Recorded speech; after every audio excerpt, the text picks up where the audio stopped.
Hi, my name is Suki Wahiwala. If you want to learn how to exponentially grow your business and take it to the next level for yourself so you've got a constant income and learn how to fall back in love with things again, then this video is probably going to be the #1 video you're going to watch today. Now, in 27 years of growth and understanding in businesses, I have learned a few things. And what I'm going to do today is I'm going to give you all of those step-by-step strategies in a TV video series that's going to absolutely blow your mind. So stay tuned and enjoy. And today I just want to share with you a bit of my journey, a bit of my story, so you can get an understanding of seeing kind of what kind of person I am and how I have been through the years. And most importantly, how I've actually changed.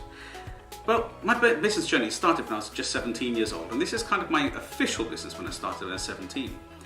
I was en route, complete, focused myself, thinking about things, and I was going to become an architect, as you do. Because as a family, my father, for 55 years, had been into business in trading property and developing. So I could see him all those days working beautifully, scratching and adjusting all of the plans and the beautiful, beautiful architectural work that my dad's friends and stuff had actually created for him. But there was something about the fact that he had the eye. He had the eye to sit there and actually look at these plans and see how the efficiencies could be increased. Well, little did I know that these are some of the things that both my father and my mother, had actually installed and instilled in my life as I was growing up. 7 generations of business knowledge that's just been handed beautifully over to the next generation, and I'm actually looking forward to sharing mine with yourself, and as I have with my own children as well. Now there I was 17 years old, deciding my architectural studies within business studies, whether I was going to be doing art and so on, the A-levels. My mum turned around and said to me, "Son, I think it's your time. It's your time to step up and take control and charge of one of our original businesses from 1967, which was a lovely small retail outlet." And what had happened is that my father had spent more time growing businesses in other cities and internationally as well, that the original business was kind of a little bit neglected. There was like a bit of a portfolio of ownership, from my cousins, brother-in-law and everyone. They were just doing their little bits to keep the program working. They weren't doing a bad job, but something wasn't gelling. Something in the business just wasn't clicking. So she sat me down as a man to mum kind of story. And she said to me, "Son, I think it's something that needs you. You need to be involved in this business, and I know you can turn it around." Now, those words seem really simple, but I'm going to tell you, they formed my inner confidence of how I could or couldn't step up and move forward in life. Now, business as a whole has been so simple and straightforward to myself, and I'm sharing this from a very humble heart. I mean, I started selling business cards, business and football cards, way back when I was like 9 years old in junior school, 8 or 9. I was doubling and trebling my money to the state that my mum even turned around and said to me, "Son, are you bullying people? Or are you stealing their dinner money?" And I had to turn around and sit there genuinely and say to her, "Oh, Mum, look, I'm just selling these cards." And she said, "If that's the case, carry on." And then she became what's called the Bank of Mum. And most people call it the Bank of Dad, don't they? But I didn't take from this bank. I had deposited into this bank. So there was a slight difference. That's why I call it the Bank of Mum. I spent many years accruing, learning the skills, the techniques, the real nuances and the differences between a successful and non-successful company or a business, because it just came naturally. That's the kind of mentors I had in my world. My mum and my dad are so amazing individuals who shared everything willingly, and I've learnt over the years that sharing as a whole is the ultimate to actual true learning and value of life. So this is why I've created this series, and we're going through every little element that I can possibly do. I can give as much as I possibly can via the camera. So there I am, taking control of a failing business, and it was a retail hardware store here in Peterborough, in my hometown. I spent hours and hours and hours up in the morning, back to college. By 9 o'clock at college in my first lecture, as soon as I finished, I'd come straight back to the shops and I'd turn around and start helping and start functioning, start seeing, learning actually on the go. Even though the knowledge had been set into my brain of how to run a business or how not to run a business, it wasn't clear. It was like kind of a bit higgledy-piggledy at the time. And I hadn't had any what we call track history to allow me to say, do you know what, this strategy truly works. So I spent, I think, 4 or 5 months trying to get a handle on the business and seeing what worked, what didn't work, and kind of storing the things that did and discarding the ones that didn't. And I'd come back and I'd regularly speak to my parents, my mum, in specific my mum, because my father was abroad or in another city. And I'd talk to her and I'd say, this didn't work, and she'd come up with a beautiful scenario and say, you know, just try it this way. Just try it this way. And that sort of got stuck in my brain, where I kind of got myself into a 4-person mindset, not a 2, a 4-person. Life happening for me. It was helping me grow and understand. So that's what I want to share with you today. Well, in just a very short 9 months, I had spawned from that same business, turning it into a profitable business, as also building and inspiring another 4 companies to grow, from whether we sold hardware, whether we sold electricals, whether we turned around and bought pots, pans and catering equipment to the then 46 restaurants around Peterborough in the 1990s, or even what spawned to be one of the 6th largest in the country, a beautiful vision around car audio, listening to sound and speakers and making things sound beautiful in the car. So today I sit here with a humble heart telling you that things have been good for me and I want to create change in your worlds. I have an invested interest in over 50 businesses now, and I've also worked with over 20 different sectors and genres of business. So the diversity from retail all the way through to manufacturing, selling property, cars, it's all been a part of the portfolio. So I'm really looking forward to share more with you today. The bottom line is, you can't get away with hard work without hard work. You have to focus yourself. I've spent hours and hours honing methodologies called the Synergist method. I spend so much time ensuring that the easiest step-by-step strategies that can help you focus your business.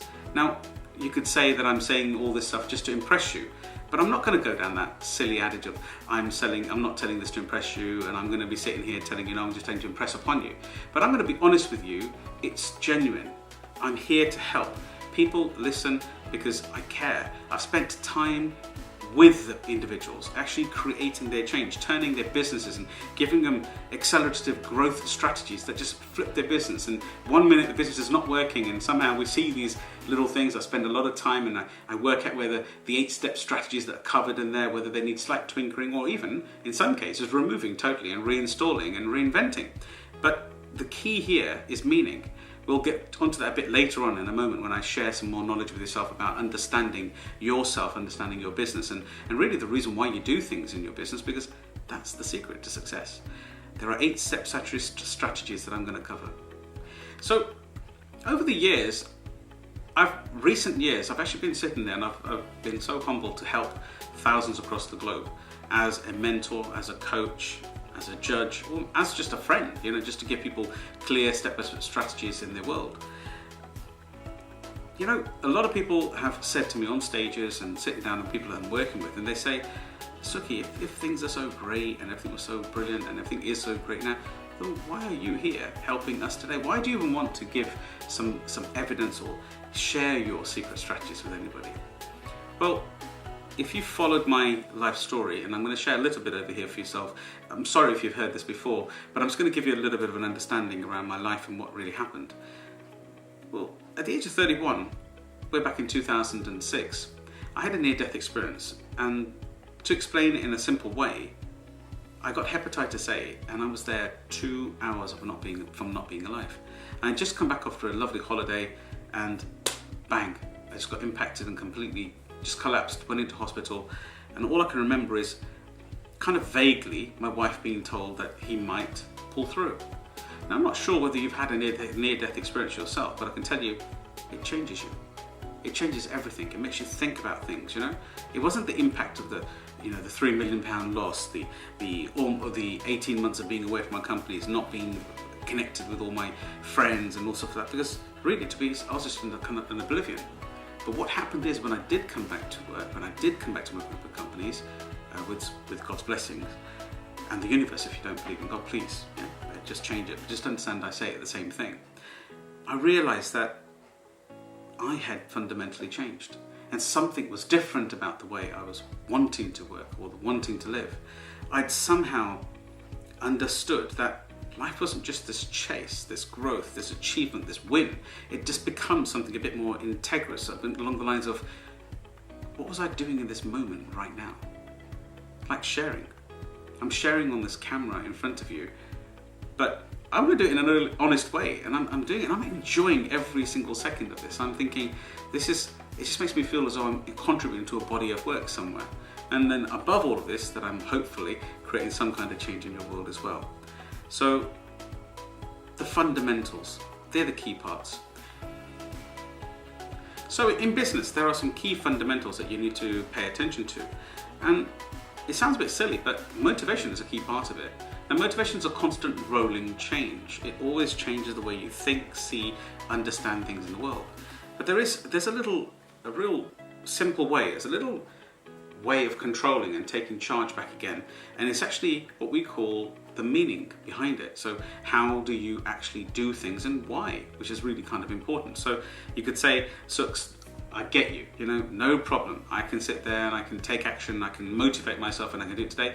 But what you're going to realize is that your motivation sort of peaks up and it gets to a certain point in life, and then as you've achieved that original set goal that you wanted to set, it just starts to dive again.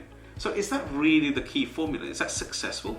Is that being successful in fits and starts? Or is it truly understanding what unlocks you, how you can actually keep that pace at a beautiful level up?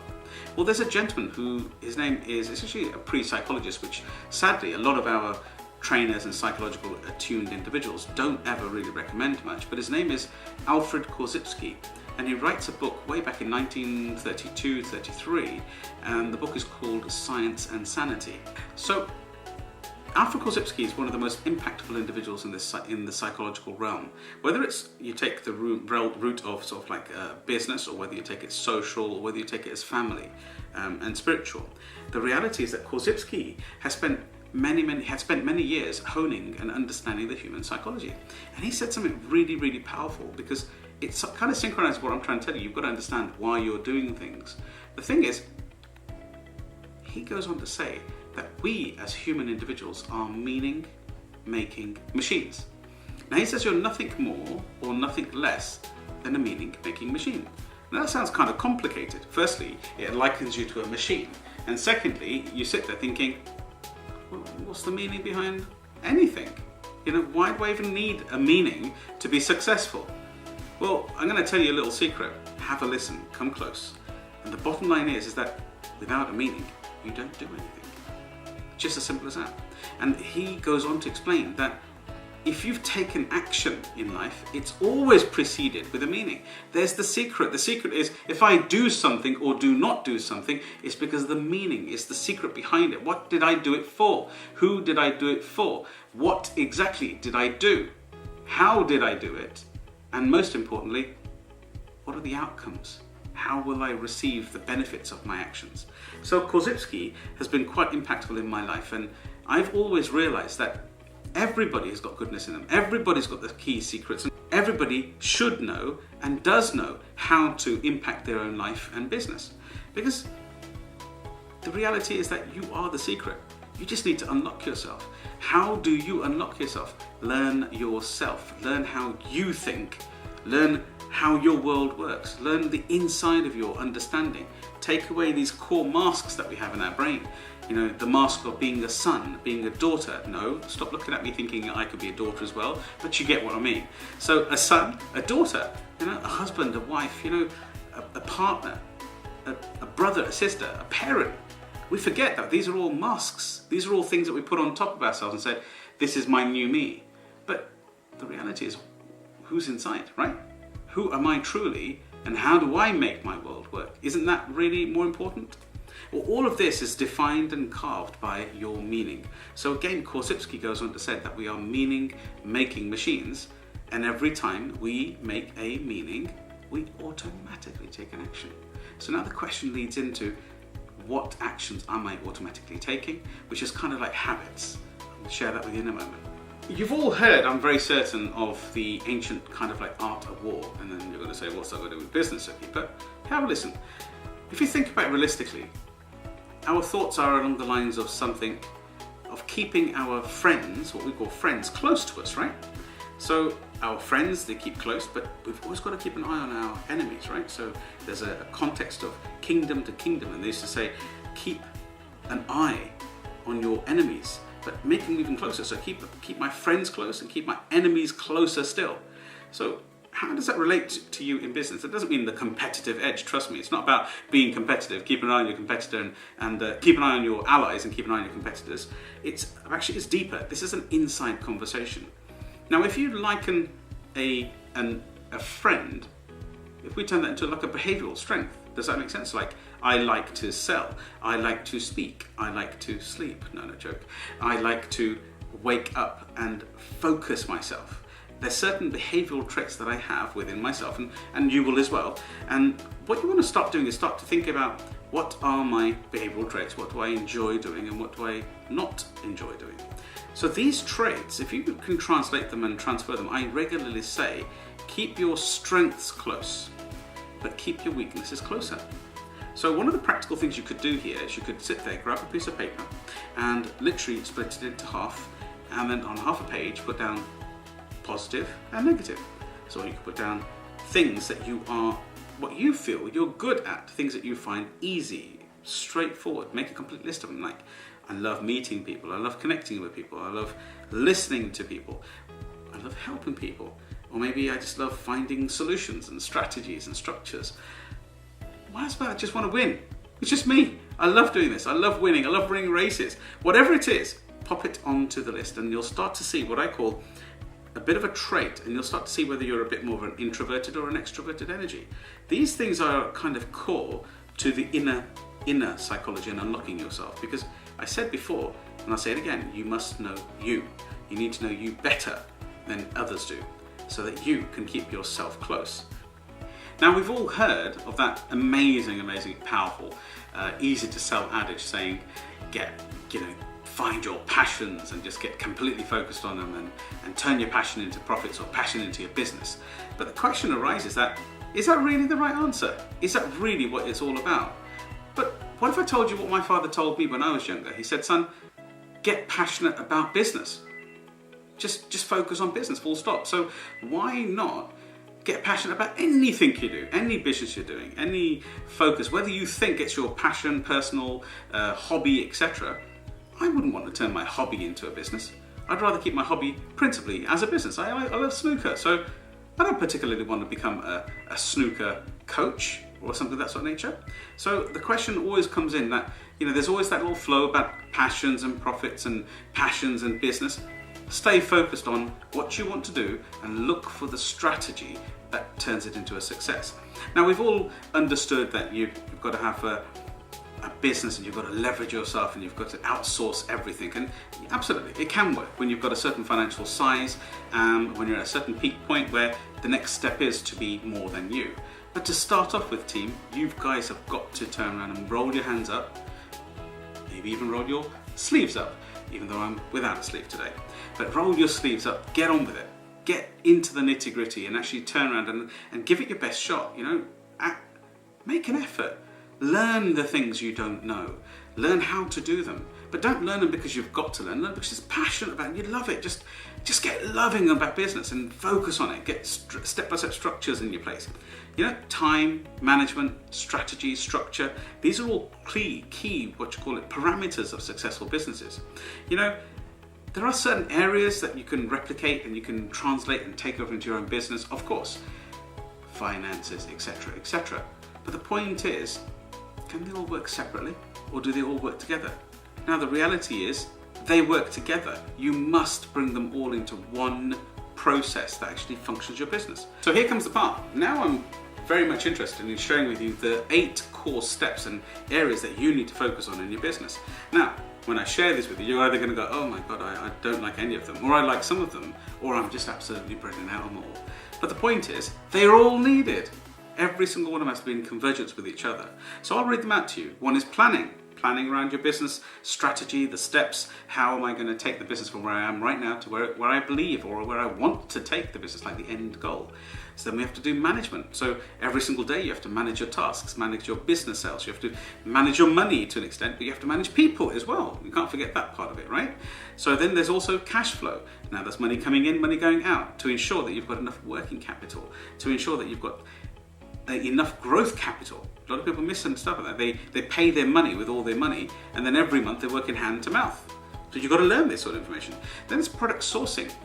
And what's product sourcing? Well, product sourcing is the same as finding the stock or the product that the customer requires. Now, if you're in the situation where you've got a coffee shop or something, and somebody comes in and regularly asks you for a particular type of coffee, in specific a ristretto, and then you're not particularly stocking that, the idea would be that could I source that product for my customer so that they can continue to come to me? That kind of stuff. And then we've also got, which is I think a key part, is all stock controlling. Nearly every business that I touch and hold and help with, they're overstocked. They're overstocked. They end up thinking about the great days and the heydays. They stock up so much for the heyday that they end up with maybe £100,000 or in some cases £1,000 overstock of stuff that, it's going to be busy again. Don't worry, it will sell. But it doesn't quite work like that. The reality is that as you stock up more money in your stock, at the end of the year, your financial position, your profitability is reduced because your money in profit is sitting in your stock room. So you've got to keep an eye on that stock control as well to make sure it's kind of just in time. Or in some cases, order to a client's order as well, order in. Then we have time management. Now this is a big gremlin, time management. Now I've spoken about this in the TED Talk, but that'll be it for another day. Time management. Is there a time of the day that I should do certain things? Do I have to spend 3 hours over my contracted time to be successful in my work or in my business? Now, just because your shop closes at 6 o'clock or your salon does or your online shop cart is 24 hours doesn't mean you have to be there all the time. So if you get your tasks done earlier in the day through efficient time management, logically, you'll have a freer mind to do the creative sales, wouldn't you? So time management, clear. Multitasking, I'll talk about that a bit later on, but not right now. Sales. It's the true bloodline, isn't it? Without selling a thing, there is no business. Now we've all heard of the buzzword of entrepreneurialness. We all are great entrepreneurs. I think sometimes the individuals get mixed between an entrepreneur and an ideapreneur. An ideapreneur is one of the ones who are consistently growing, consistently getting themselves in a situation where they are learning how to do things and then they never action it or they never even sell a single thing. But they do in their head. The reality is a true entrepreneur, male, female, makes no difference, is a person who sells, who actually sells things for money. That means a real transaction. So get into a position of realizing that selling, it has to become one of the most natural things to you. Now, this does not mean you have to run all those hooky-crooky sales tactics. In the Growth Accelerator, we cover specific areas where it becomes the most beautiful, selling without selling. Not even worrying about how to sell somebody, because you never sell them. The person themselves is the one who turns around and tells them they require themselves, and not the customer themselves. All you've got to do is listen correctly, but we'll cover that a bit later. And then the most easiest point, and the hardest at the same time, marketing. Now marketing could be standing on a street corner with a post saying come to have a Subways today. But it could also be something online, e-marketing. It could also be actual physical billboards, the old traditional magazines and things of that sort of nature. Or what commonly people overlook all the time is AdWords and SEO and search engine optimization. All of this, marketing, email pages, sales pages, we're covering the lot. So anyhow, all these they're all the 8 areas that we need to cover. I'll repeat them for you. Planning, management, cash flow, product sourcing, stock control, time management, sales, and marketing. Now that's just to touch just the top 8. That's the key ones. If you can master these areas, you can turn any business around. We've done it, I've done it, I've helped thousands across the planet to turn their business around. Once you've heard these 8 things, I regularly help and train and educate, which is why I'm giving you this series of knowledge so you can actually really have actual information that you can take to the next level yourself. You don't have to be an expert in every single area of these 8, but you do have to action them. So the reality is that when you're feeling that fear, thinking, well, I'm not so good at the extroverted stuff like selling face to face, or I'm not so good at the stock management because I just overstock, or I keep selling, or I keep buying. Do you know what the reality is? That I've already said before that you must have practiced and have the skill of all of these 8 areas in your business to accelerate it, really. The reality is that so many people think they cannot complete these 8 tasks or 8 areas, but they're already doing them. Now, if I just reel off a few ideas to yourself and just have a think about this. When I said business planning, I made it all high almighty about business planning. I need to structure my business, have a business plan. I need to know my goals. I need to know where I'm going. But who here has never planned a holiday? You know, you've got the same structure, the same skill base that you already have. All we've got to do is reframe it to be focused for business and actually turn it into a business strategy, not just a home strategy. So planning. We go on holidays. Don't you plan your holiday? Of course you do. You plan a holiday, you go and enjoy yourself, you come back. Business is the same. Plan your business, execute it, enjoy, and move on to the next thing. Now, look at management. Now, I'm not trained as a business manager, most people are thinking. Or someone thinking, yeah, I'm a business manager, I've done MBAs. Absolute spot on. Both of you are right. But the reality is, you also manage your own time. You manage things, you wash, you dress yourself, hopefully, you cook, and you might do a bit of gardening as well.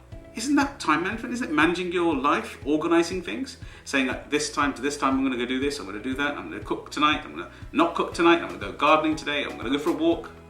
That's it. It's as simple as that. It's exactly the same energy that one requires when it comes to business. How's about cash flow? Most of the people that I touch base with, they say, I'm not very good at cash flow. I seem to always overspend, or actually all I do is hoard and don't spend any money. But the technique or the strategy with the money is not what we're talking about. The fact is, you do already manage cash flow. Cash flow of washing, costs, your household spending, your food, your groceries. Hopefully, you're not kind of overspending on your food and letting it go off in the fridge. You're eating in accordance with what you require. So your rents or your mortgages or your business or your car, whatever it is, you're already managing that in a social environment. So that's kind of relaxed, isn't it? It's a bit better than being a business environment. So now let's think about product sourcing. Are you telling me you do not have anybody ever asking you to find something? Maybe the next handbag or the next awesome iPhone accessory? You find it. Now for me, my beautiful children, they're regularly pulling up my legs saying, actually, do you know what? Dad, I've been looking for the latest Bluetooth earphones, and guess what Muggsy has to do? We have to go and find it, right? So we go and source it. We go and actually look around online and we source the best price. So now we're doing cash flow, we're doing a bit of management, we're look at product sourcing, we're ensuring we're getting the cheapest price. You all want the cheapest price. Nobody wants to be ripped off, do you? You don't necessarily want to go and buy the latest Mac and then overpay on it, would you? You wouldn't go into Apple shop and say, how much is it? And they say it's £1,000. So I'll give you 1,100. You wouldn't do it. So product sourcing is the same. All you're doing is trying to find the best way of keeping your costs in control and finding the product for the customer so that you can make a little margin, which is profit.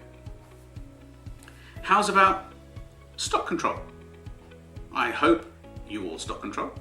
I spoke about it a moment ago. You have food in the fridge, don't you? You don't sort of eat everything in the fridge and then go out and say, I better do a restock, I hope.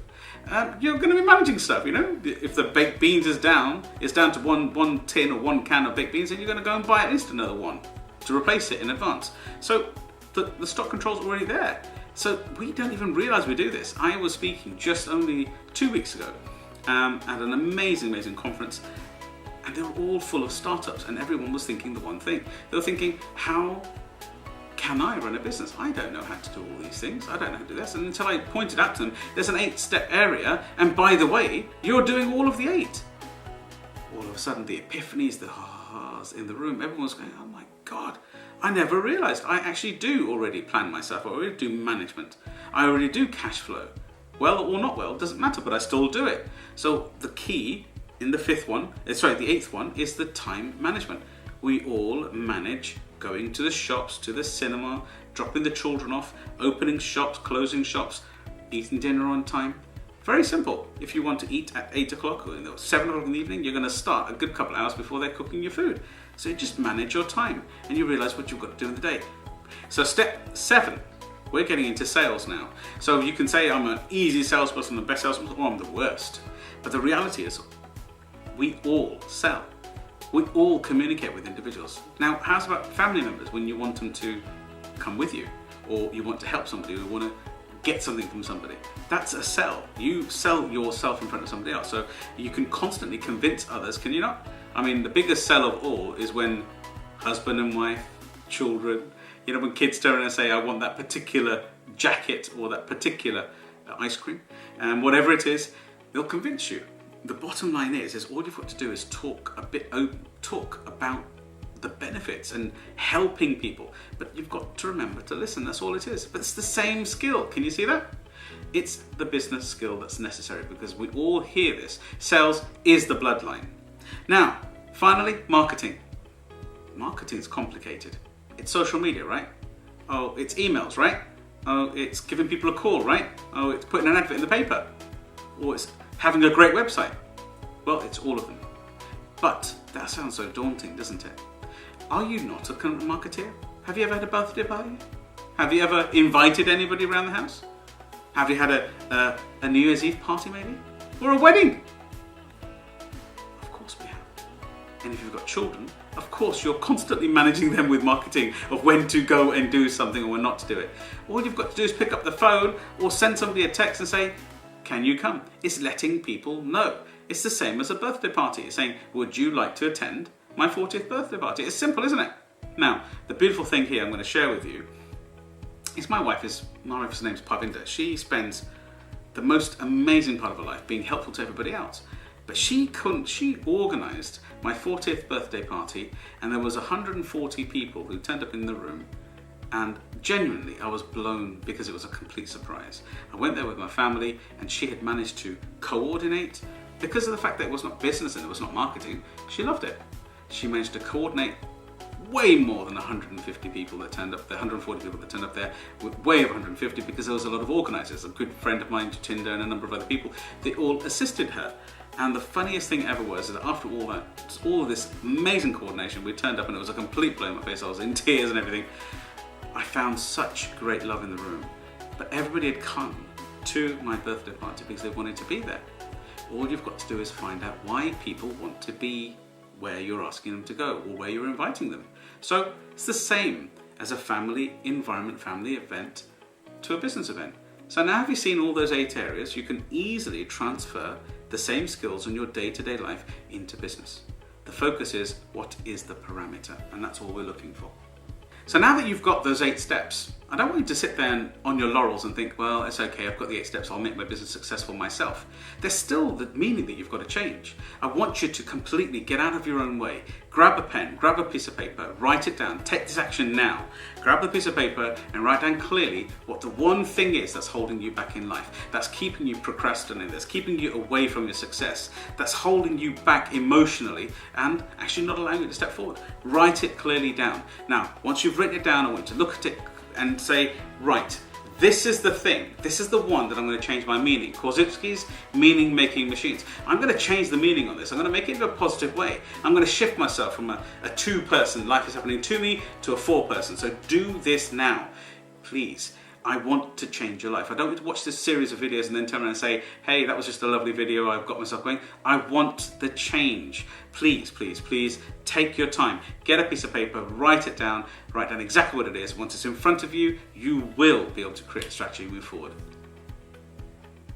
Time management, that's a funny one, isn't it? Well, what we've got is basically we've all got the same 24 hours a day. How is it that some are more successful and some are not? What is it the fact that when I'm trying to do something, my brain drifts off and doing tons of other things? Well, in the next video, I'm going to give you DFT, which is Daily Focused Time. This will give you the 7-step formula that has completely given me a laser-like focus whenever I need it. That means a step-by-step formula that you can repeat, enhance, take action immediately. So I'll see you in the next of the series when we're going to talk about the DFT process, and it's going to be mind changing for Laser Like Focus. See you then.